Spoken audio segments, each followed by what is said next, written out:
우리 주위 분들과 인사 나누고 시작하겠습니다. 잘 오셨습니다. 사랑합니다. 축복합니다. 인사하겠습니다. 잘 오셨습니다. 사랑합니다. 축복합니다. 감사합니다. 이번 주 토요일부터 이제 우리 2024년 유치부 유치동부 여름 성경학교를 시작으로 해서 이제 청소년부, 우리 중고등부 수련회와 청년부 수련회가 이제 진행이 되게 됩니다.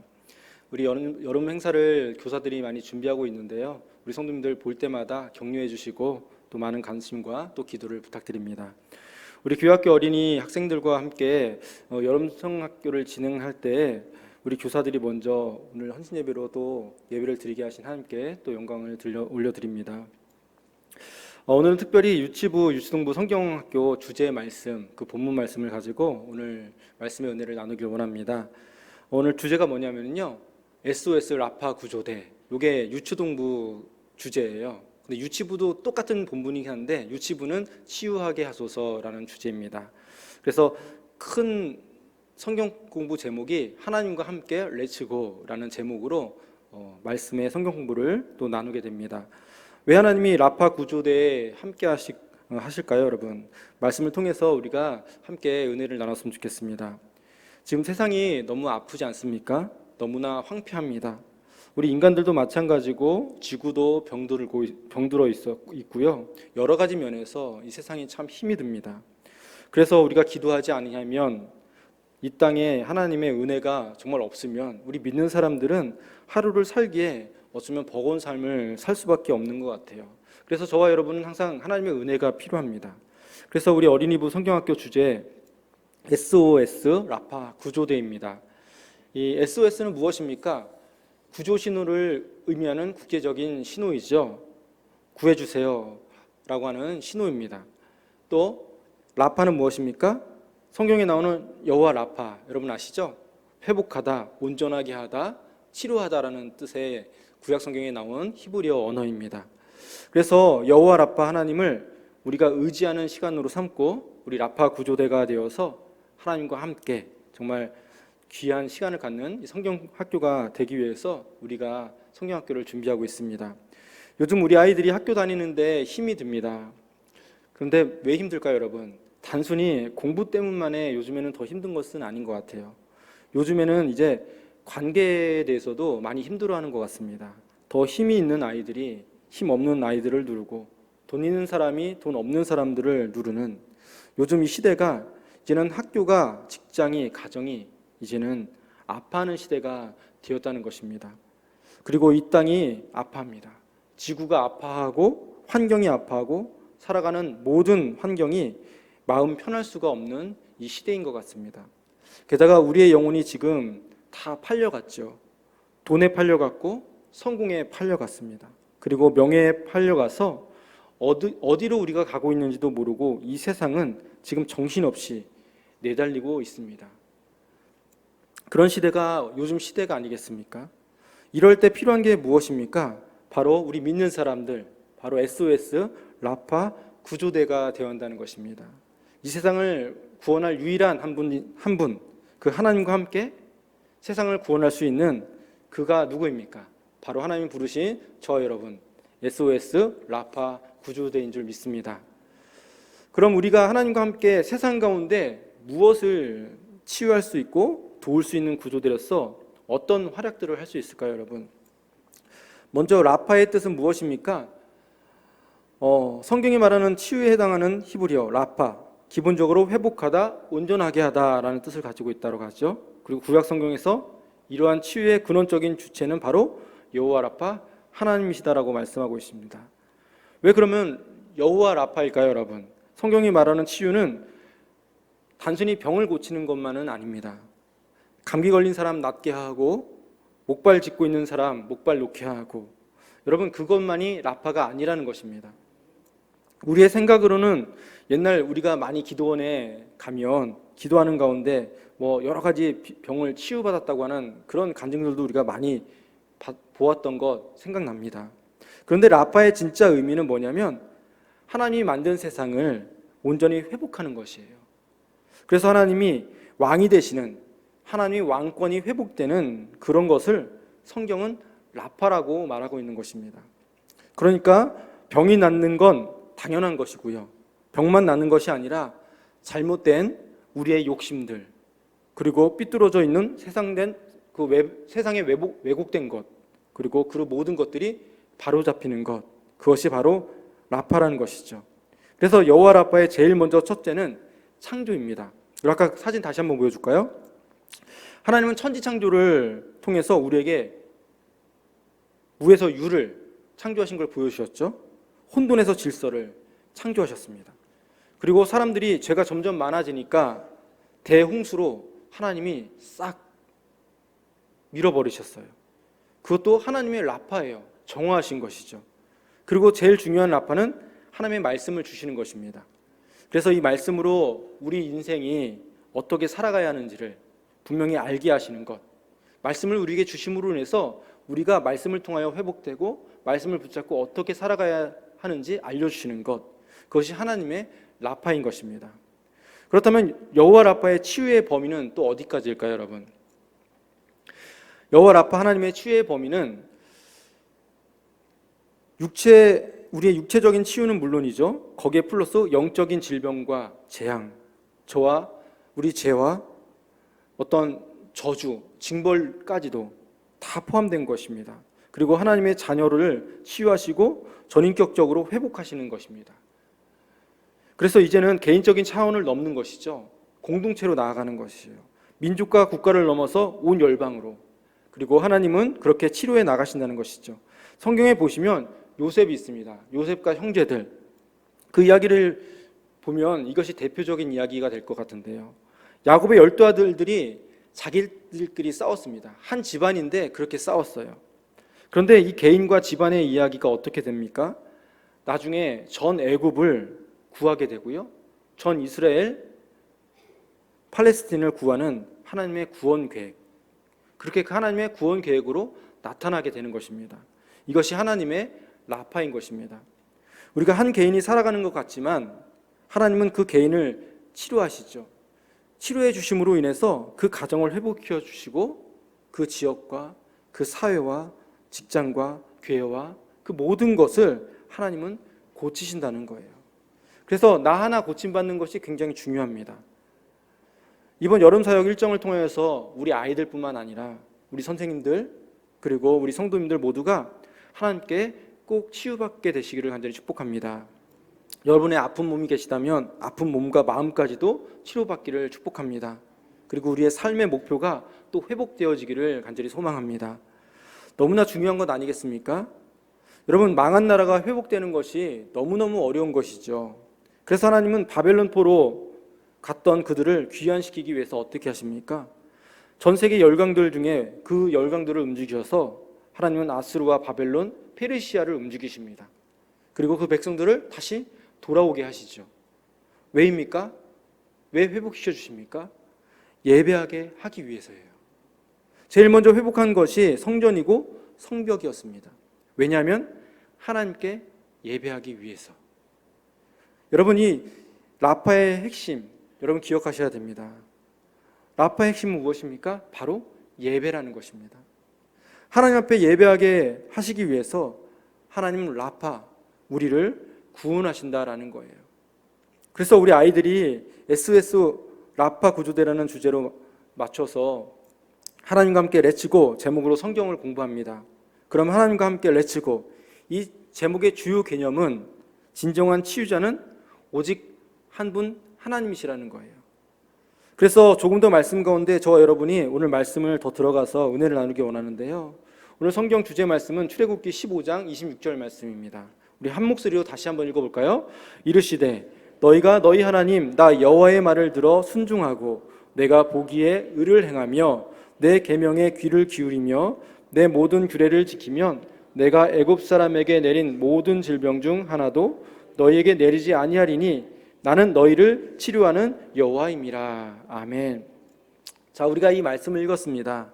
그런데 사실 우리가 이 말씀 가운데 가장 신경 쓰는 부분은 어디입니까? 바로 나는 너희를 치료하는 여호와임이라. 우리는 여기에 참 마음이 많이 쏠려 있는 것 같아요.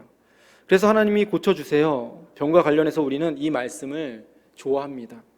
사실 우리가 빨리 치료받고 싶은 것 우리의 마음이죠. 근데 여러분, 라파는 치료만을 말하는 것이 아니라 제가 서두에 말씀드렸듯이 이 라파의 핵심은 어디에 있는가 하는 것입니다. 그래서 처음 먼저를 봐야 돼요. 너희가 너희 하나님 나 여호와의 말을 들어 순종하고 내가 보기에 의를 행하며 내 계명에 귀를 기울이며 내 모든 규례를 지키면, 이 부분이 더 중요한 거예요. 바로 내가 한 말, 내 말씀을 들어서 순종하고 내가 보기에 의를 행하고 내 계명에 귀를 기울이면서 내 모든 규례를 지키기만 한다면, 그러면 내가 애굽에 내린 그 어떤 질병 중 하나도 너희에게 내리지 않겠다, 그것을 말씀하시는 거예요. 그러니까 중요한 것은 질병이 아니고 치료가 아니죠. 중요한 것은 하나님의 말씀, 하나님이 왕 되심을 우리가 얼마나 순종하는가, 그것이 가장 중요한 거예요. 그래서 우리는 이렇게 질문할 수가 있습니다.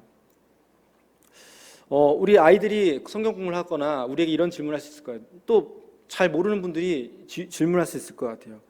하나님이 우리를 고쳐주신다고 하시는데 우리를 왜 고쳐주십니까? 선생님이 왜 하나님이 우리를 고쳐주셔요? 라고 물어본다면 우리는 어떻게, 무엇이라고 대답해야 할까요, 여러분? 이렇게 대답하시면 됩니다. 우리가 하나님의 백성으로서 말씀대로 순종하고 의와 규례를 행하는 그런 자랑스러운 참 자녀가 되게 하기 위하셔서 우리를 구원하시고 우리를 치유하시고 낫게 하시는 거라고 그렇게 말씀해 주시면 됩니다. 그래서 하나님이 우리를 치료하시는 거야 라고 말씀하시면 되는 거예요. 우리를 치유하시는 이유는 무엇입니까? 하나님의 말씀을 순종하고 신뢰하게 하기 위해서. 그래서 참 자녀는요, 어떤 자녀입니까? 자발적으로 부모님의 말씀을 잘 알아서 듣고 잘 행하는 것이죠. 그것이 참 자녀가 아니겠습니까? 그렇게 우리가 하나님 말씀을 따라서 살게 하려고 하나님은 그렇게 우리에게 라파 하나님 여호와가 되신다는 것이에요. 자, 우리 출애굽기 15장 이야기를 한번 만나보겠습니다.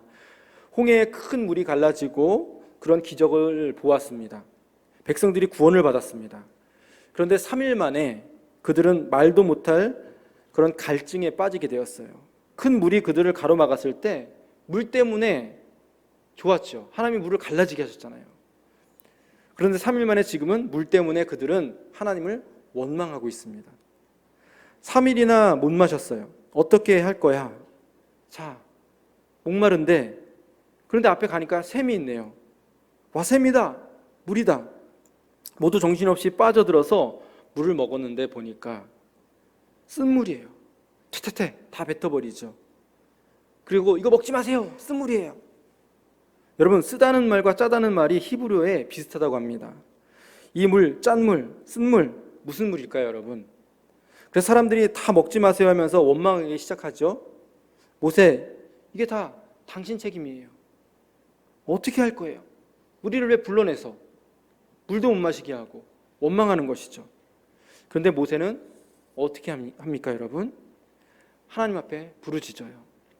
하나님, 저희를 고쳐주십시오. 여러분, 이것이 우리 인생의 쓴물을 만났을 때 보여지는 큰 차이인 것 같아요.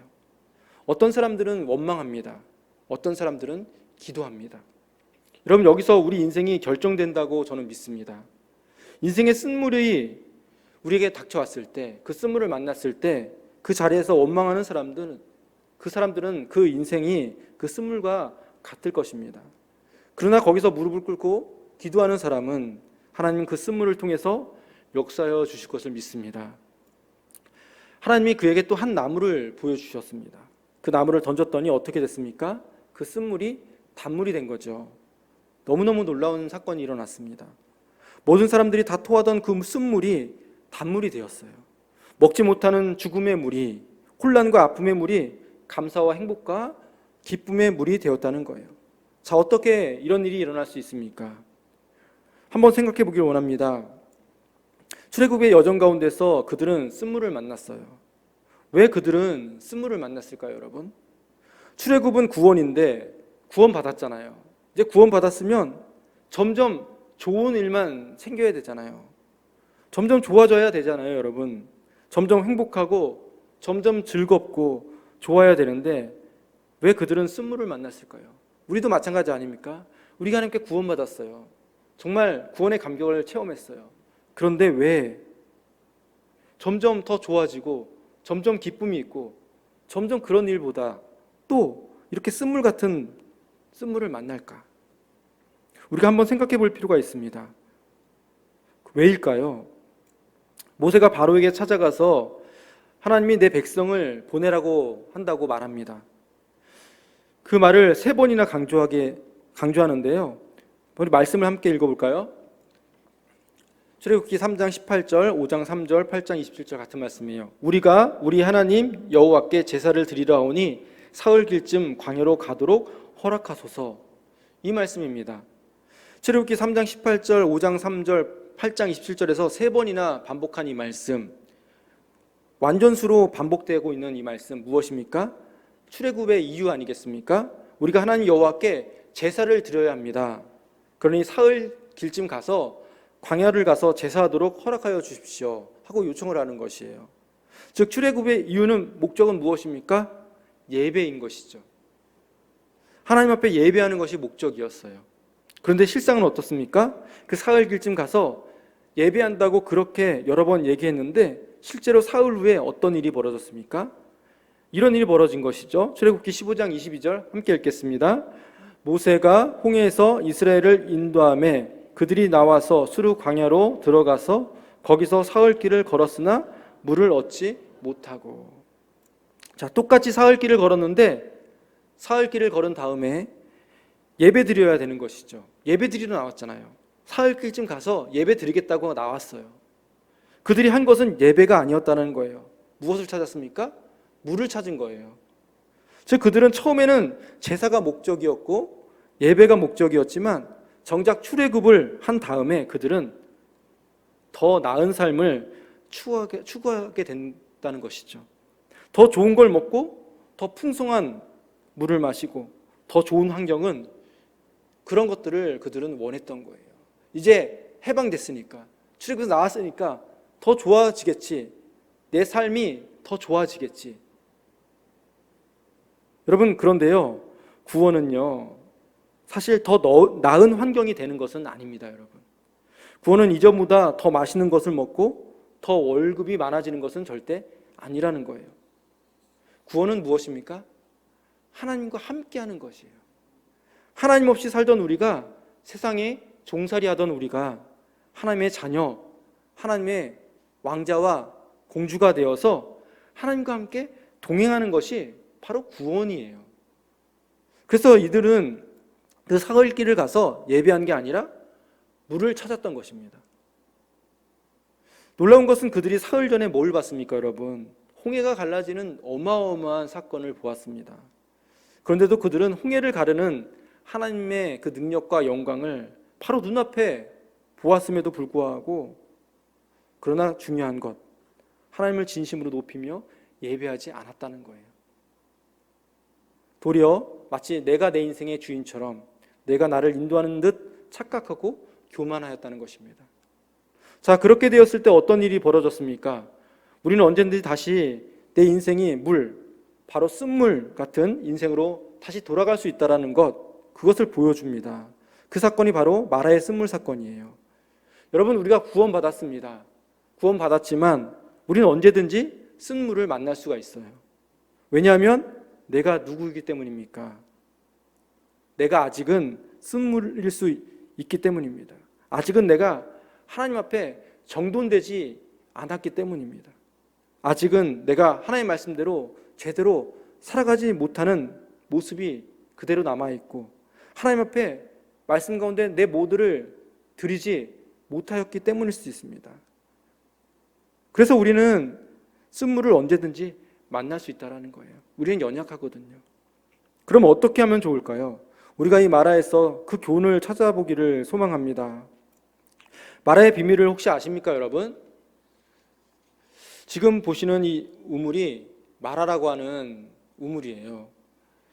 그런데 우리는 마라라고 하면 어떻게 쓴물이 단물이 되었지? 이 질문에 초점을 맞춥니다.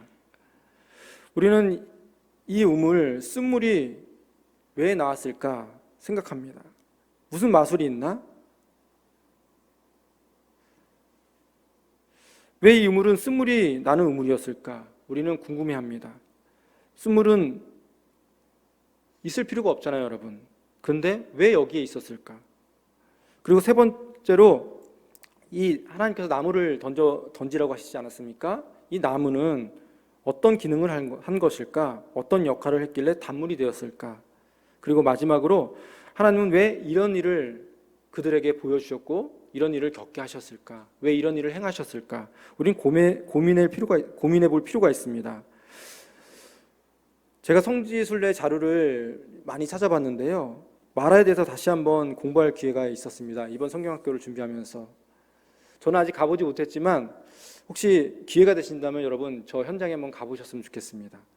마라를 어떤 분들은 전설 속에 나오는 그런 우물로 생각하시는 분들도 있는 것 같습니다. 그냥 성경에 있다고 하니까 실제로 있는지 없는지 관심 있어 하지 않는 분들도 있죠. 그런데 지금도 있고 실제로 사용되었던 우물이라는 거예요. 실제로 지금 현재 베두인들이 사용도 한다는 것입니다. 그런데 쓴물이었다고 성경에 나오는데 말하는 쓴물인데 그들이 그것을 지금 사용하고 있다는 거예요. 그리고 두레박을 내리면 맑은 물이 올라온다는 것이죠. 근데 왜 이스라엘 백성들은 이게 쓴물이었을까요, 여러분? 이걸 잘 한번 생각해 보시기 원합니다. 왜 누구에게는 물이고 누구에게는 쓴물이 되었을까? 마라에서 바로 가까이 바닷가가 있다고 해요. 제가 지도를 준비를 못했는데 지도를 딱 보면은 바로 바닷가 옆에 점이 탁 마라가 찍혀 있습니다. 그리고 이 마라 우물에서 보면 바닷가가 보인다고 해요. 해수욕장에 딸려 있는 어떤 뭐라 할까요? 우리 샤워장처럼 그렇게 가까이 붙어 있는 셈이죠. 여러분 우리는 이 우물이 왜 쓴물이 되었을지 상상해 볼 수가 있습니다. 성지순례를 다녀오신 많은 분들이 마라 사진을 보았는데요. 이 마라가 우리 동네에 시골 동네에 있는 보았던 작은 우물보다도 훨씬 큰 우물입니다. 그 사람들이 한 20명씩 줄져서 이렇게 사진을 찍을 정도로 넓은 규모의 우물이에요. 이 우물이 되기 전에는 더 컸겠죠, 어쩌면. 이 마라의 구조가 이렇게 되었습니다. 한번 보실까요? 입구가 위에 있고요. 저기에 이렇게 틈이 있는 곳으로 이제 두레박을 내리는 것이죠. 그리고 맨 밑으로는 바닷물이 해양수가 흐르고 그 위에 지하수가 또 흘러서 모여든다는 거예요. 맨 밑으로는 물인데 아까 말씀드렸듯이 바닷가이기 때문에 심해 있는 바닷물이 들어온다는 거예요. 이 바닷물이 밀려 들어와서 그 밑에 바닷물이 있는 것이죠. 그리고 바닷물이 밑으로 있고 그 비중이 작은 지하수가 위로 흐르고 모인다는 거예요. 그러니까 밑에는 비중이 무거운 바닷물이고 그 위에는 비중이 작은 지하수가 있다는 것이죠. 그러니까 베두인들은 이 물을 어떻게 먹을까요, 여러분? 두레박으로 조심스럽게 내려서 이 지하수를 딱 떠먹는 거예요. 그러면 그것이 깨끗한 물인 것이죠. 근데 이 물을 이스라엘 백성들은 어떻게 했다는 것입니까? 사흘을 못 먹은 이 이스라엘 사람들 수십 명이 너도 나도 일제히 이 샘물로 뛰어들었다는 거예요. 어떻게 됐을까요? 온통 헤집어지고 그래서 바닷물과 민물이 경계가 없어져 버린 것이죠. 그러면 그 물이 어떻게 됐을까요? 혼란해져서 쓴맛이 된 거예요.